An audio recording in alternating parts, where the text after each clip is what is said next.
Jacques chapitre 1, aujourd'hui du verset 19 jusqu'au 27. L'épître qui a été connue comme l'épître de paille par Luther, il n'aimait pas l'épître de Jacques. C'est bizarre que les réformateurs, il y avait des morceaux de la Bible qu'ils n'aimaient pas. Donc voilà, chapitre...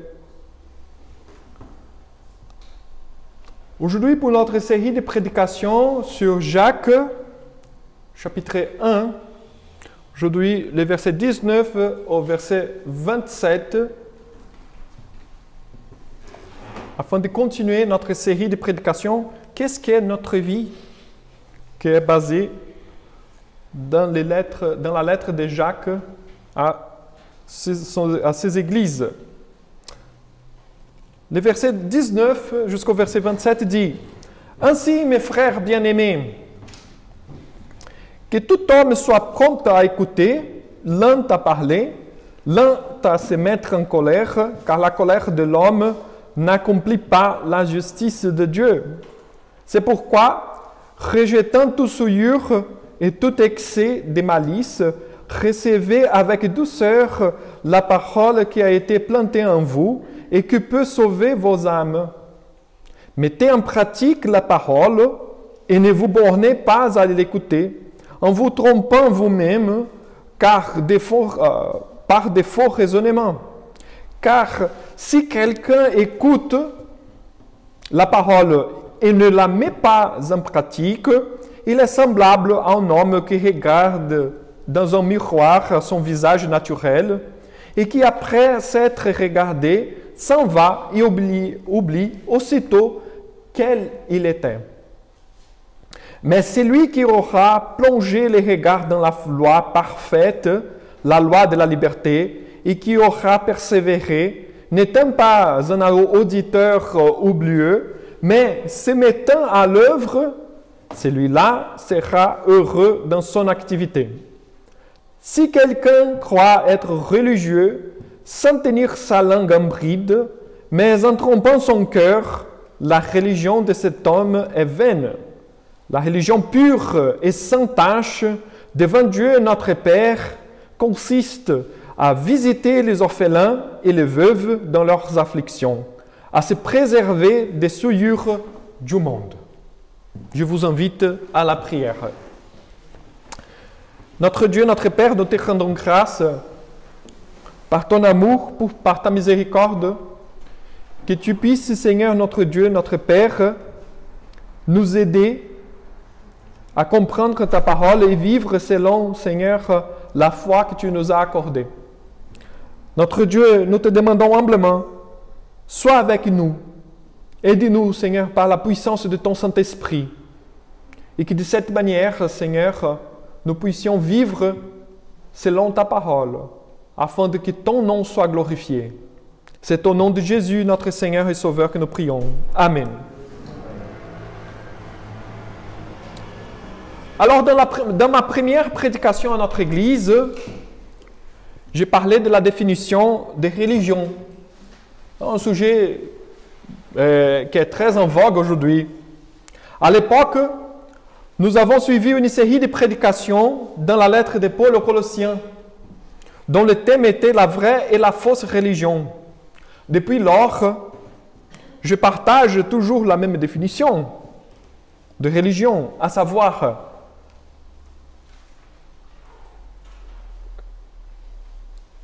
la motivation par laquelle nous sommes prêts à vivre ou à mourir. On parle beaucoup de religion et on pense que les religions sont des choses institutionnelles tout simplement.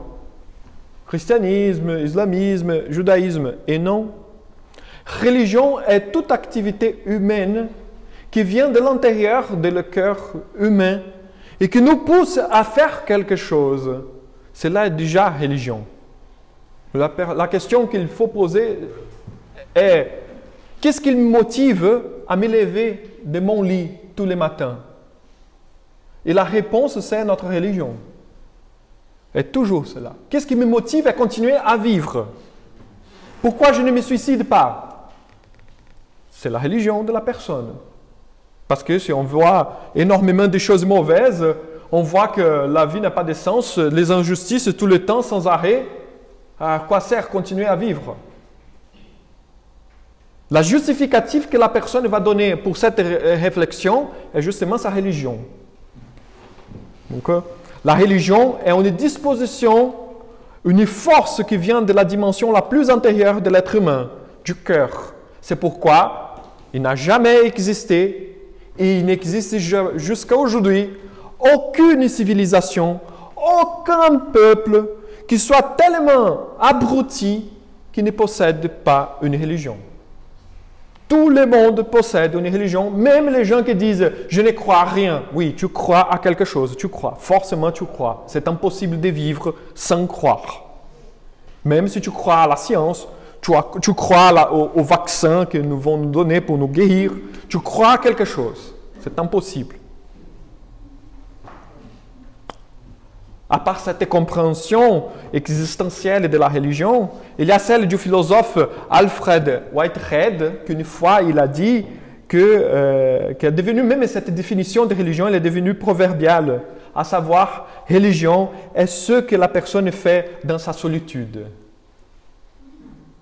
Néanmoins, Jacques, notre apôtre ici, nous propose une définition moins philosophique et beaucoup plus pratique, très pratique, surtout dans ce texte que nous venons de lire, car les mots religion dans le Nouveau Testament, il n'apparaît que 3 fois. Et un de ces 3 fois, c'est ici, 1 Jacques, chapitre 1. C'est à ce sujet que je vous invite ce matin à voir dans 3 moments différents dans ce texte de cette prédication. Ces 3 moments peuvent être résumés sur le thème de cette prédication d'aujourd'hui, qui c'est l'obéissance. Dont le titre de la prédication dérive, l'obéissance. Donc je voudrais parler rapidement, vous pouvez me suivre aussi parce que la prédication est toujours dans la petite feuille ou sous la description de cette vidéo qui sera disponible sur YouTube. Donc ma prédication portera justement sur 3 moments que je viens de vous mentionner. D'abord, 2 oreilles mais une seule langue, la pratique de la parole de Dieu et la vraie religion, pour aboutir à notre réflexion sur ce texte de Jacques chapitre 1. Alors d'abord, 2 oreilles mais une seule langue. J'imagine que vous tous, vous connaissez un proverbe que je vais vous raconter, qui c'est le proverbe du fondateur du stoïcisme, qui c'était une école, comme vous connaissez très bien, si vous avez fait le lycée, en philo, on apprend les écoles philosophiques anciennes. Le stoïcisme, par exemple, est une de ces écoles. Les fondateurs de l'école stoïque, le philosophe grec Zénon de Kition, disait « L'homme a 2 oreilles et une seule langue pour écouter 2 fois plus qu'il ne parle. »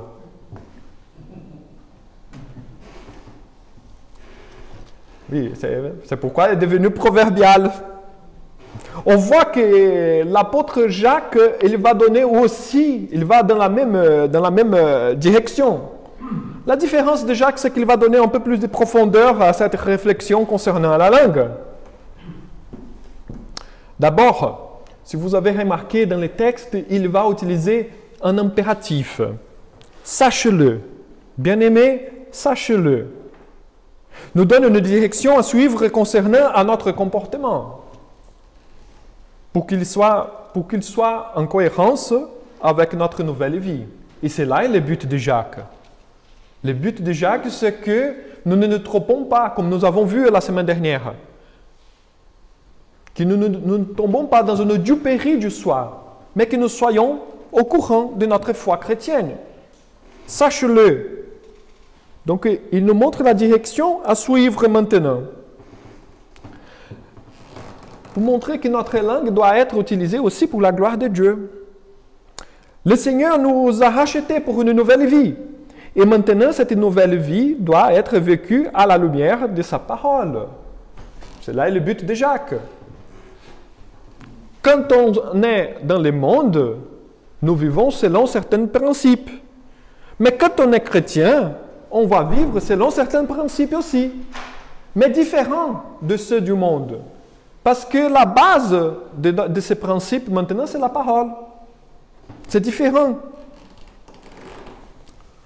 Les thèmes, bien sûr, les thèmes de la langue que Jacques vient de mentionner ici, il sera mieux travaillé dans les chapitres 3, verset 1, verset 12. Donc, lorsque nous arriverons à ce texte de 3, chapitre 3, verset 1 au 12, on va mieux travailler la thématique de la langue.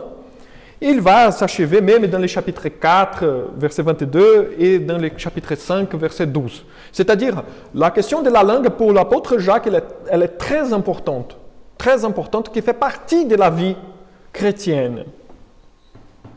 Ici, ce thème, il est introduit, car ce que Jacques envisage est la façon de parler, sans réflexion. Et bien spécifique la chose que Jacques est en train de nous parler ici dans ce texte. Il est soucieux par rapport à la façon de parler, sans réflexion, sans considérer les conséquences de nos mots et de nos paroles, lorsque nous parlons vite sur quelque chose que nous ne connaissons pas. Et ainsi, on partage une opinion, un avis qui ne sert à rien, sinon à blesser ou à déranger. Ça est le but de Jacques. Il veut que sa communauté soit au courant de ces problèmes. Si vous parlez n'importe quoi, vous démontrez que vous n'aimez pas vos prochains. Parce que vous êtes en train de blesser les gens sans vous rendre compte. C'est pourquoi il faut faire attention.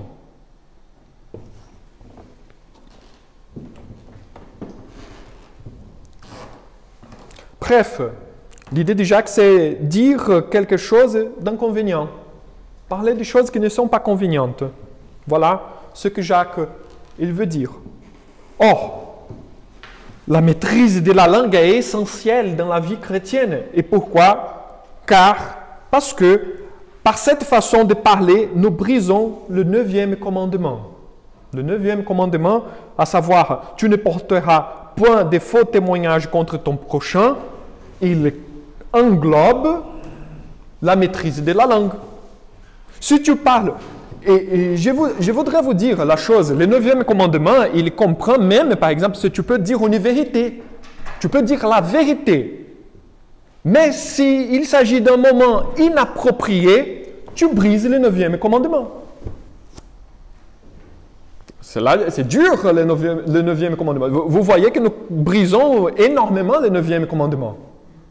Parce que même la vérité, tu peux être sincère, nous pouvons être sincères.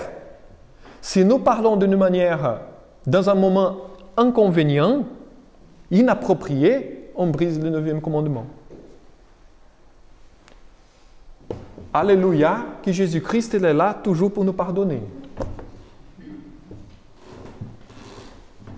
Donc vous voyez, donc Jacques il est en train de dire, maîtrisez votre langue parce que sinon vous trompez, vous vivez une vie de péché sans le savoir. Et le but de Jacques est justement, si nous voulons vivre comme des chrétiens, nous devons éviter de briser les commandements que Dieu nous a donnés pour notre bien. Car, et là c'est important toujours, je répète toujours, pour bien que nous soyons bien au clair, les commandements ne sont pas donnés pour une obéissance servile à Dieu. Dieu nous a donné des commandements dans sa parole pour que nous soyons heureux. C'est pour notre bien. Il n'a pas besoin de rien de notre part. Il n'a pas besoin de notre obéissance. Il est Dieu, il est souverain. Il fait comme ça, l'humanité entière peut disparaître. Il fait comme ça, il recrée toutes les choses. Il est souverain. Pourquoi il y aura besoin que nous... C'est les dieux grecs, les dieux païens, ils sont comme ça. Notre Dieu, non.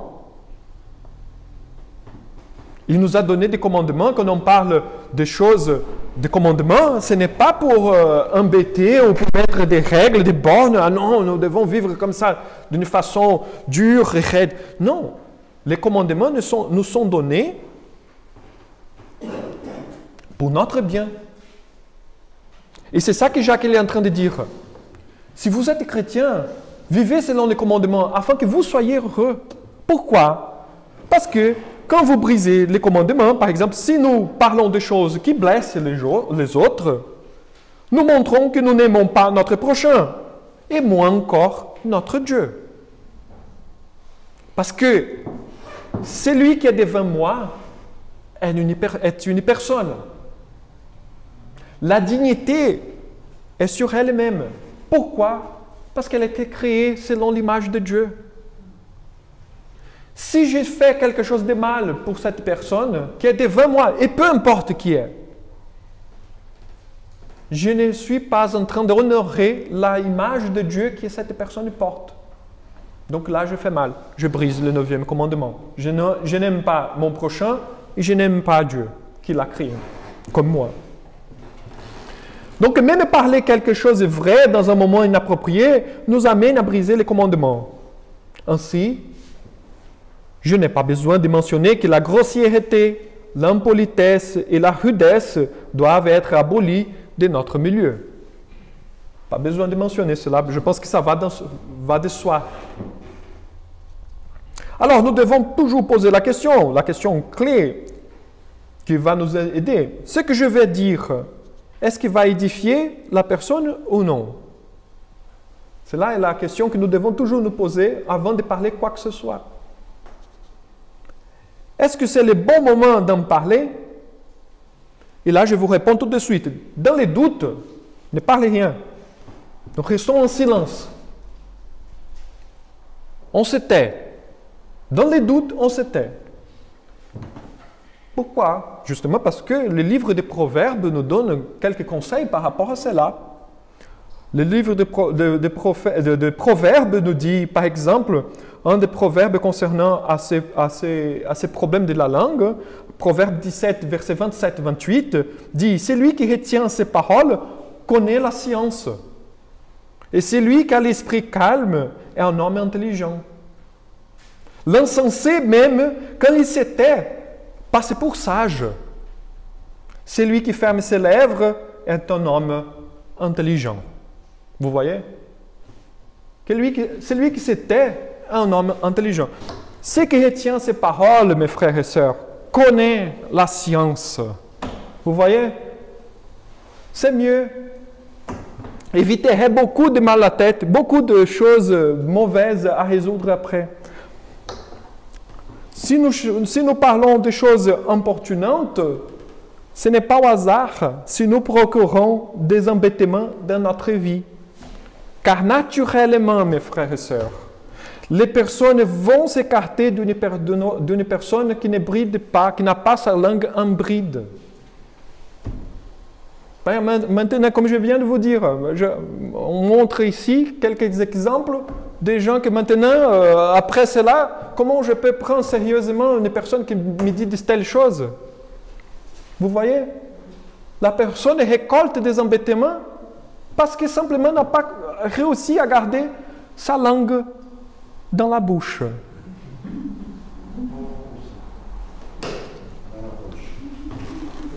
Heureusement, mes frères et sœurs, c'est pourquoi je dis heureusement que Jésus-Christ est mort pour nos péchés, y compris ceux de la langue. C'est pourquoi, M. Macron, Mme Schiappa, je vous invite, je vous appelle, repentir de vos péchés et croire en Jésus-Christ pour que vous soyez sauvés. Exactement. Je ne veux pas du mal, je veux du bien pour eux.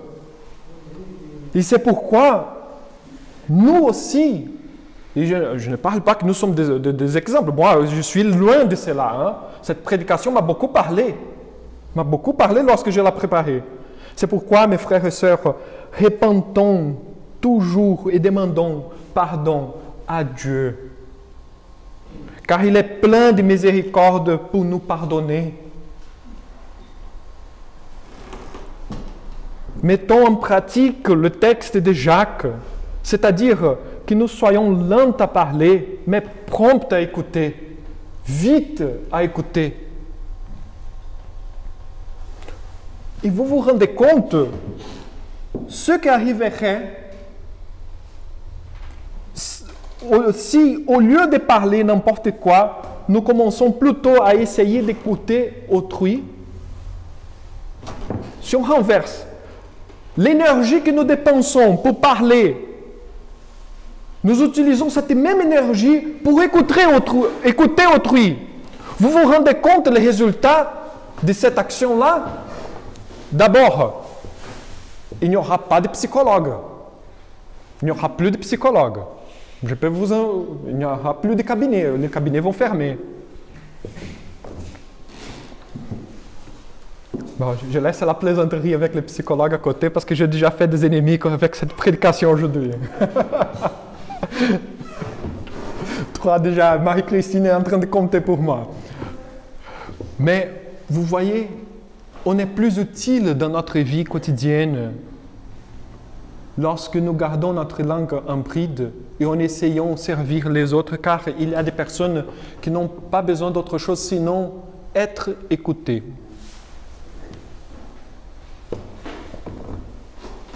Voici la rédemption de ces péchés, à savoir, si nous parlons d'une façon inappropriée, rude, impolie, grossière, une fois pardonnés par Jésus, nous parlons moins, nous écoutons plus, nous évitons de nous énerver, car se mettre en colère ne sert absolument à rien, comme dit l'apôtre Jacques. Rien. Se mettre en colère ne sert à rien. Pourquoi? Il même donne la réponse.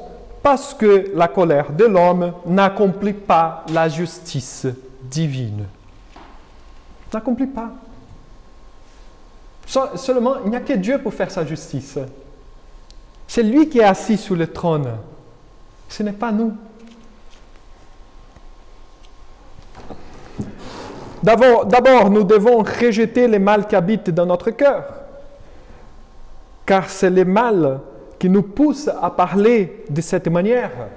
Comme Jésus, il a dit aux pharisiens à son époque, car c'est de l'abondance du cœur que la bouche parle. Si ton cœur, il est rempli de mauvaises choses, certainement tu vas parler de mauvaises choses. Certainement.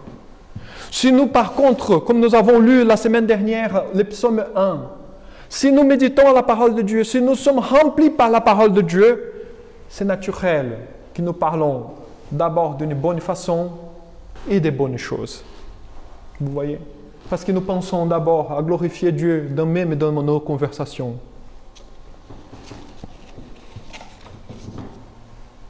Il s'agit de notre orgueil, de notre vanité, bref, de notre souillure et de notre malice qui vient ce genre de choses.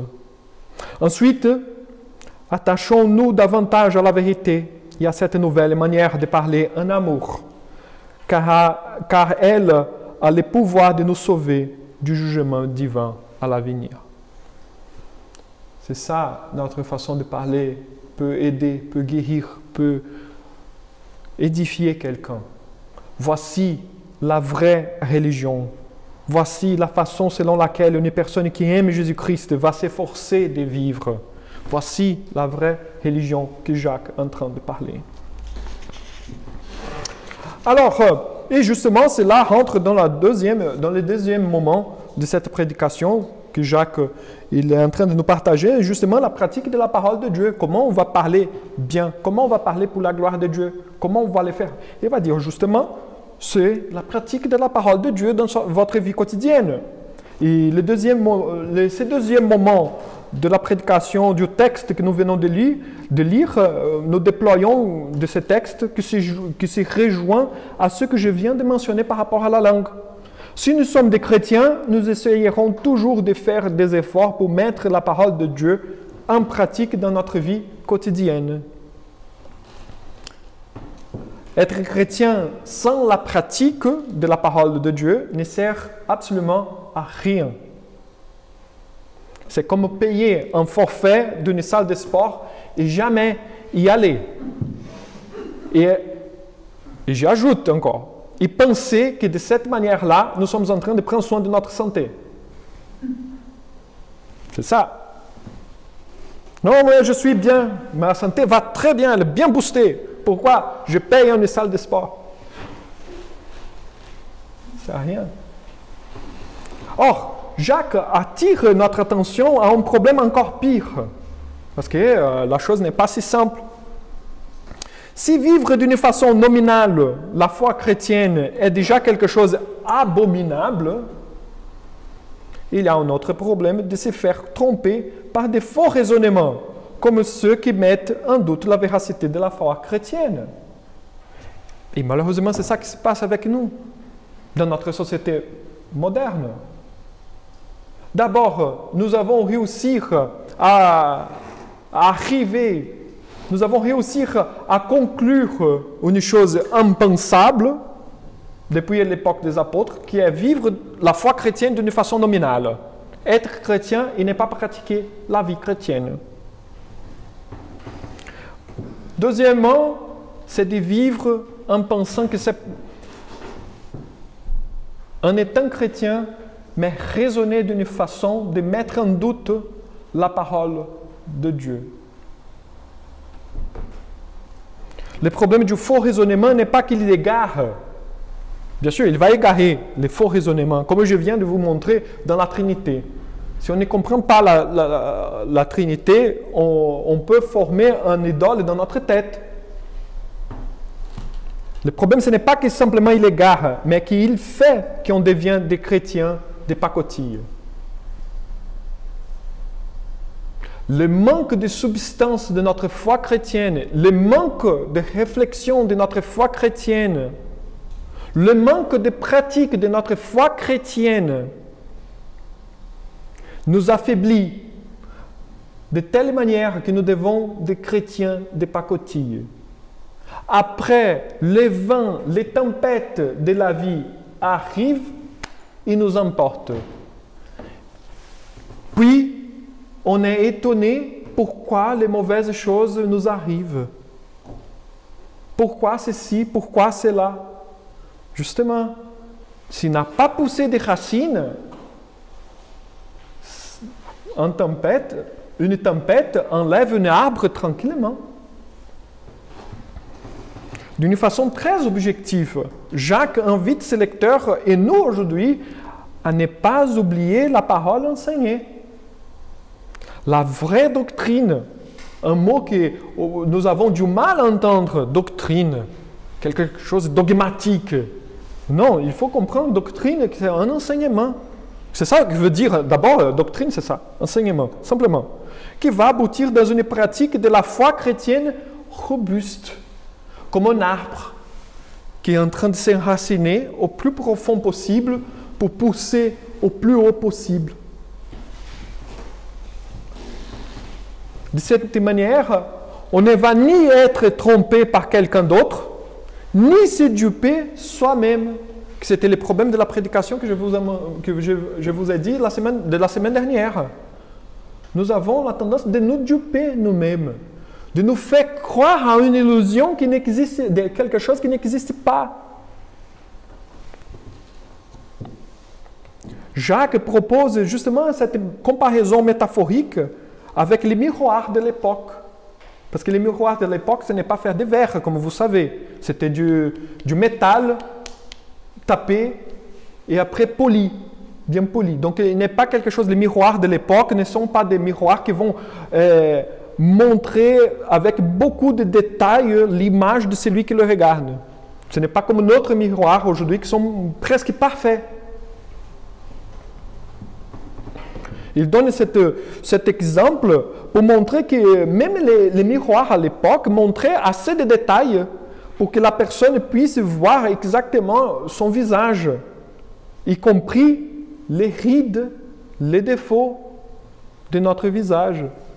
Bon, qu'aujourd'hui on essaie de les éviter ou de masquer un peu. Mais Jacques il est en train de dire, si vous vous regardez au miroir, vous êtes capable de voir les défauts qu'il y a dans votre visage, n'est-ce pas? Oui. Donc maintenant, vous regardez la loi de la parfaite liberté qui nous montre parfaitement qui nous sommes.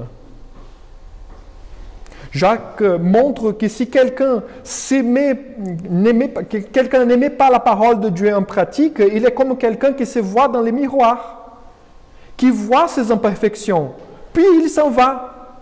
Il n'y a rien qui change. Néanmoins, quelqu'un qui regarde non l'imperfection de soi-même pour continuer toujours le même, mais regarde la perfection de la parole de Dieu et par cette perfection essaye de vivre, celui-là va réussir, car il va changer. Il va chercher à changer. Il va chercher à comprendre même comme il peut changer. C'est ça la métaphore de Jacques. Dans les miroirs, je vois mes imperfections. Et là, je m'en vais, j'oublie qui je suis. Mais si nous regardons dans la parole de Dieu, et par cette image que la parole se montre devant moi, j'essaie de vivre ma vie, là, je vais réussir. Ce n'est pas pour garder, parce que notre tendance, c'est de garder nos défauts, de voir, oh là là, j'ai fait ceci, j'ai fait cela, je ne suis pas une bonne personne, je suis... Non, non, Jacques il est en train de nous dire, si vous êtes pardonné en Jésus-Christ, débarrassez-vous de cela. Maintenant, regardez dans la parole la façon pour vivre à partir de maintenant à l'avenir. C'est là la perspective. Et non la perspective que nous avons la tendance de faire. C'est de regarder moi maintenant, mais avec les choses derrière. Voyons la perfection de la liberté que Dieu nous a donnée. À savoir qu'en Jésus-Christ, nous avons une nouvelle relation avec Dieu, le Père. Voilà la raison à laquelle je m'attache toujours pour tenir au milieu du culte cette lecture du catéchisme. C'est pourquoi j'essaye toujours. Je sais, ce n'est pas très... C'est un peu fatigant. Oui, c'est vrai.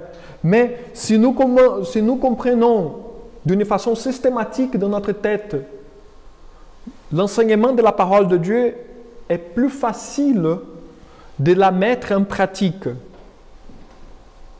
Après, c'est toujours les rôles, les chemins. C'est pourquoi nous avons ces moments théologiques au milieu du culte, pour mieux comprendre qu'est-ce qui se passe, quel est le message de la parole de Dieu pour nous d'une façon systématique. Par l'enseignement systématique de la parole, nous pourrons avoir une compréhension beaucoup plus claire, éclairée de ce qu'est la foi, et ainsi dégager une pratique de la foi plus cohérente. Parce que c'est là le problème des églises à qui Jacques adresse cette lettre. Pratiquer n'importe quoi n'était pas cohérente avec l'évangile que Jacques et que les apôtres ont prêché. Et donc là, il s'est dupé complètement. Or, en mettant la sagesse divine en pratique dans la vie quotidienne, on évite, je peux vous affirmer et je peux vous assurer, on évite des ennuis. Comme je vous ai dit, la parole de Dieu elle est venue pour nous aider, pour que nous soyons heureux. La grande question de l'humanité, comment pouvons-nous être heureux? La parole de Dieu vient justement donner cette réponse. Si nous vivons une vie selon la parole de Dieu, on évite des ennuis.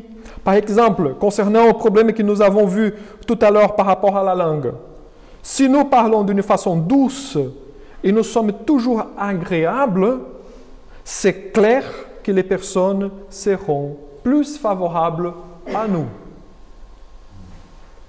On a plus de plaisir à aider quelqu'un à être avec quelqu'un qui est agréable que quelqu'un qui râle tout le temps. Mais je pense que c'est un peu logique la chose. Mais oui, c'est logique, mais ce n'est pas évident. Je sais, c'est un paradoxe que je viens de dire, mais c'est comme ça. On évite des ennuis lorsque nous pratiquons la parole de Dieu.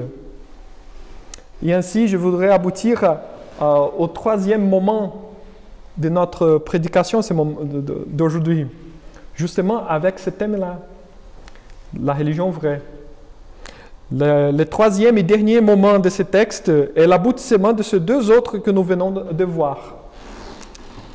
La maîtrise de la langue et la pratique de la parole. Maintenant, nous arrivons à la vraie religion.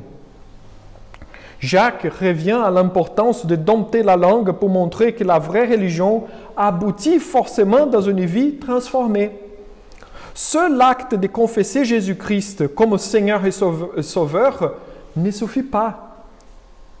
Et là est le grand problème, la chose qui nous taquine, c'est dur de l'épître de Jacques. C'est que Jacques nous rappelle que simplement dire « je crois en Jésus-Christ » ne suffit pas du tout. Il faut que cette confession vienne accompagner des actions qui l'approuvent. Il ne sert à rien de dire que nous aimons une personne et nous ne faisons rien pour elle. Je peux dire à mon épouse « je t'aime » et si je ne fais rien, à quoi sert cet amour s'il n'y a que des paroles vides? La personne se dupe elle-même si elle pense que le simple fait de dire qu'elle est chrétienne suffit. Il ne s'agit pas d'une parole moralisante de la part de Jacques, qu'il faut faire ceci ou il faut faire cela. Il s'agit plutôt de montrer qu'une foi qui confesse Jésus-Christ doit être accompagnée d'une évidence pratique à travers les bonnes œuvres. C'est ça, c'était une grosse question par rapport à l'interprétation de Jacques lors de la réforme protestante au XVIe siècle. Est-ce que nous sommes sauvés par les œuvres? Les réformateurs ont dit « jamais ». Mais Jacques dit que la foi accompagne les œuvres. Oui. Et comment nous devons comprendre cela? Justement parce que une vie transformée va vivre d'une telle manière différente qu'elle va accomplir les bonnes œuvres. Donc elle va donner du fruit. Si la vie de la personne ne porte pas du fruit, c'est-à-dire qu'il y a quelque chose qui ne va pas. Et là, il faut s'examiner. Il faut voir exactement la foi que la personne est en train de confesser et de vivre. C'est pourquoi elle n'est pas moralisante. Jacques n'est pas en train de dire « si tu es chrétien, tu es obligé à faire cela ». Non, non, regarde, vous êtes vraiment chrétien. C'est simplement d'arriver à cette réflexion. À ce sujet, Jacques mentionne 2 schémas pour montrer la véracité de la confession de foi. D'abord, l'aide à ceux qui sont dans une situation de vulnérabilité. Ce mot est difficile. Et ensuite, la sainteté en s'éloignant du mal, à savoir de tout ce que la parole de Dieu commande de s'éloigner. En conséquence, une vie de sainteté aboutira au culte à Dieu. Ainsi, la vraie religion est celle de la parole de Dieu, qui n'est pas une contemplation immobile du divin comme un moine dans un cloître. Non. Mais une vie qui vit selon les principes révélés. Car l'Église est une autre société à côté de notre société. C'est ça. La vie chrétienne est quelque chose de très pratique. La foi chrétienne est quelque chose de très pratique. Parce que auparavant, je faisais les choses dans une perspective. Maintenant, je fais mes affaires avec une autre perspective. C'est la perspective de la parole qui m'éclaire. C'est pourquoi l'Église est une autre société. La société possède ses lois, ses règles, ses habitudes, ses institutions, etc., qui suivent un ordre rationnel développé selon une politique. C'est pourquoi on discute, c'est pourquoi nous avons un truc qui s'appelle Assemblée nationale. L'Église aussi possède les mêmes éléments, mais selon la parole de Dieu. C'est pourquoi nous avons un truc qui s'appelle l'Église. Parce que c'est dans l'Église, au sein de l'Église. Et je ne parle pas d'une façon institutionnelle, ou bâtiment, temple, église. Non, je parle de notre vie communautaire, qui partage la parole les uns avec les autres, qui nous aide à mieux vivre la vie chrétienne. Parce qu'on peut se tromper sans le savoir. Et c'est mon copain, ma copine, mon frère, ma sœur, qui peut m'aider, par exemple, que j'en sors de cette situation. de tromperie.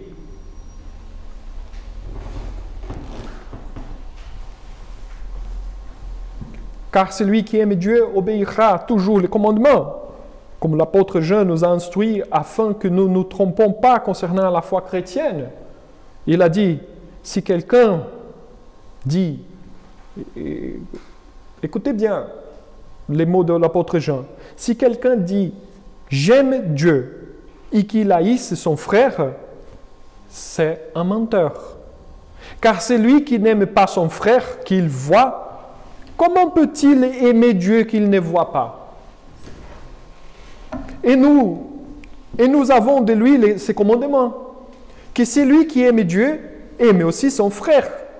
Quiconque croit que Jésus est le Christ est né de Dieu. Et quiconque aime celui qui l'a engendré aime aussi celui qui est né de lui. On revient à la Trinité là, vous voyez? Les pères qui engendrent les fils. Les fils ne peuvent pas être les pères et les pères ne peuvent pas être les fils. Nous connaissons que nous aimons les enfants de Dieu lorsque nous aimons Dieu et que nous pratiquons ses commandements. Vous voyez? Il ne dit pas lorsque nous pratiquons des bonnes choses. Il ne dit pas lorsque nous pratiquons les commandements. Ne nous trompons pas, mes frères et sœurs.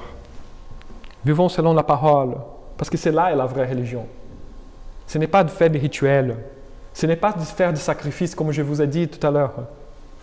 La religion chrétienne n'a rien à voir par rapport à cela. Il n'y a rien ici que je peux vous offrir, sinon l'évangile de la liberté. Ce n'est pas un endroit ici pour acquérir quelque chose. Il n'y a rien ici. Il n'y a rien. Mais en même temps, il y a tout ici. Toutes les choses sont ici et maintenant. C'est-à-dire la parole que peut nous faire vivre éternellement. L'évangile de Jésus-Christ qui nous donne la vraie espérance. Ainsi, afin de conclure cette prédication, nous revenons à la question thème de notre série. Qu'est-ce que notre vie? Qu'est-ce que notre vie? Notre vie est une vie religieuse qui se manifeste pratiquement dans nos actions quotidiennes d'obéissance à la parole de Dieu. Nous obéissons à la parole de Dieu, non parce que Dieu est un despote qui commande afin d'être servi. Je vous ai dit, il n'a pas besoin de nous. D'abord qu'il y a les anges, qui sont beaucoup plus capables que nous. Nous obéissons car en le faisant, nous trouvons notre bonheur. C'est ça est la clé. Lorsque nous mettons en pratique la parole de Dieu dans notre vie quotidienne, nous retrouverons le bonheur. Si nous gardons notre langue et nous nous appliquons à écouter plus que parler, nous allons voir combien des ennuis nous allons éviter. Selon cette perspective, nous devons nous façonner selon la parole de Dieu, afin que nous vivons d'une manière où nous cherchons la gloire de Dieu dans tous les actes de notre vie quotidienne. Nous aidons ceux qui ont besoin et nous nous écartons du mal afin de montrer notre amour d'abord de Dieu et ensuite de notre prochain. Car notre citoyenneté, mes frères et sœurs, n'est pas de ce monde. Et le passeport du chrétien n'est pas un papier, n'est pas une carte d'identité, mais l'amour. L'amour qui est la marque distinctive de notre Dieu, le Père, qui a tellement nous aimé, à tel point qu'il nous a donné son Fils Jésus pour mourir à notre place. N'oublions jamais, il y a encore un ciel à rencontrer. Je vous invite à la prière.